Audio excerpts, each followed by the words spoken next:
നമസ്തേ സുഭാഷിതം.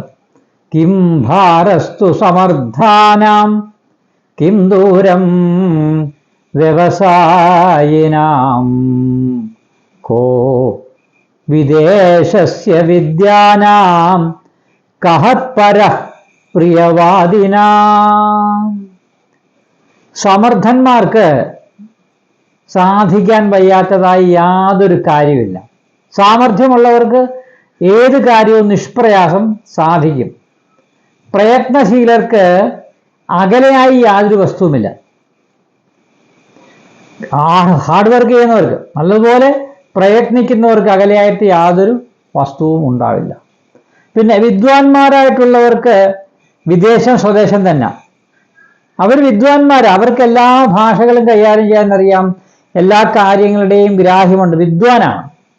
അപ്പോൾ സ്വദേശം വിദേശമായാലും സ്വദേശം തന്നെ ആയിട്ട് അവർക്ക് അനുഭവപ്പെടുന്നു. പിന്നെ നല്ല മധുരമായി പ്രിയമായി സംസാരിക്കുന്നവർക്ക് ശത്രുക്കൾ ഉണ്ടാവില്ല. നല്ല രീതിയിൽ സംസാരിക്കുന്നവർക്ക് ശത്രുക്കളും ഉണ്ടാവില്ല. ഇത്രയും കാര്യങ്ങളാണ് ഈ സുഭാഷിതത്തിൻ്റെ അർത്ഥം. നമസ്തേ.